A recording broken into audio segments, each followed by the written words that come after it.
मैं ये कहानी किसी को इम्प्रेस करने के लिए नहीं सुना रहा और ना ही ये वो कहानी है जो मैं बार बार दोहराना चाहता हूँ।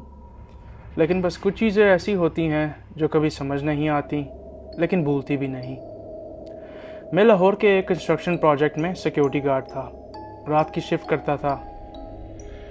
शहर के थोड़े से बाहर था, पुराने गांव के करीब। नया मॉल बन रहा था। उन्होंने ज़मीन तो क्लियर कर दी थी लेकिन सिर्फ फाउंडेशन का काम अभी के लिए चल रहा था। अब वहाँ पे एक हवेली होती थी, पुरानी कॉलोनियल ज़माने की। उन्होंने गिरा दी थी कोई 2 हफ्ते पहले।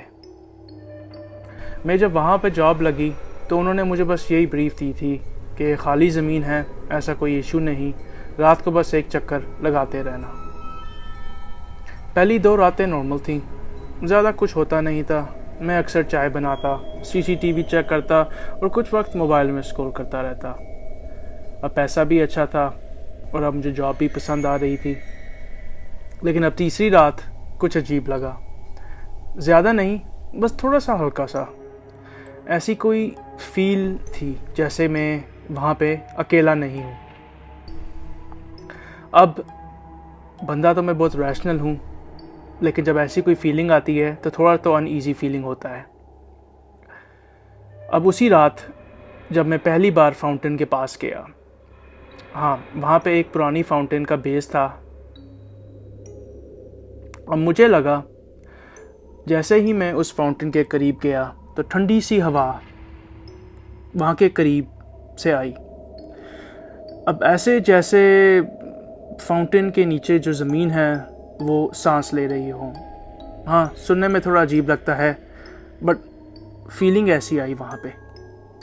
अब मैं रुका 5-10 सेकंड, लेकिन सब ठीक लगा। तो फिर मैं वापस आ गया। मैं लगा कोई वहम होगा या ऐसे कोई हवा चली होगी। अब अगली रात सीसीटीवी में एक ग्लिच आया। कैमरा 3 कुछ सेकंड के लिए थोड़ा सा डिस्टॉर्ट हो गया था, लेकिन अब एक फ्रेम में, सिर्फ एक, मुझे लगा कि वहाँ पे कोई खड़ा था। अब मैंने जूम करने की कोशिश की लेकिन वहाँ की फुटेज करप्ट हो गई और मैंने यही सोचा कि यार कोइंसिडेंस है, कैमरा पुराना है, हो सकता है।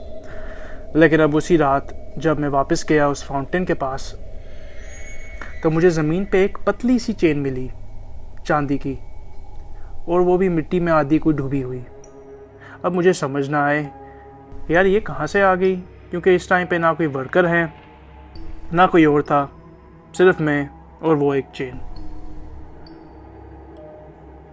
अब उसके बाद चीज़ें बदल गईं।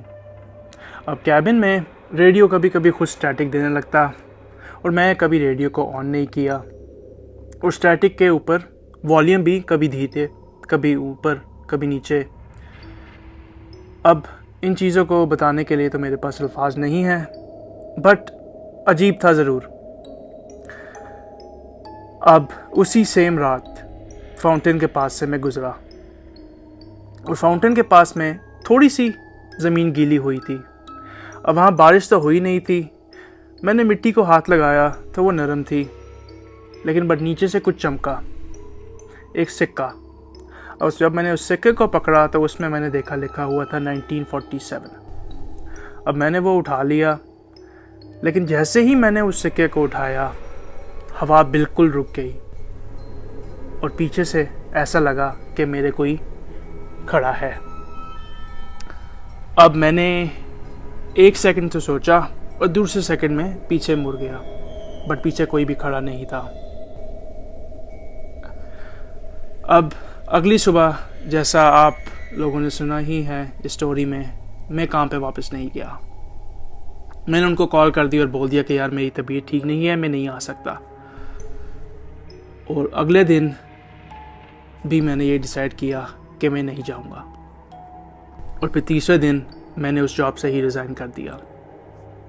अब किसी ने पुश नहीं किया था, लेकिन जिस कॉन्ट्रैक्टर से बात हुई उसने यही सिर्फ मुझे इतना ही बोला कि यार और भी गार्ड्स आए थे, कई रातें नहीं टिक पाए।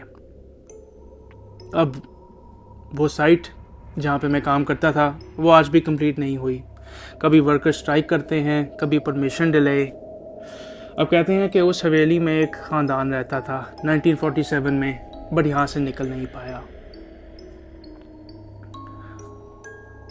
मुझे बस एक बात याद रहती है, वहाँ सब कुछ नया था, हर चीज़ नई थी, लेकिन जो वहाँ की हवा थी वो जैसे कोई पुरानी हवा होती है उस तरह की।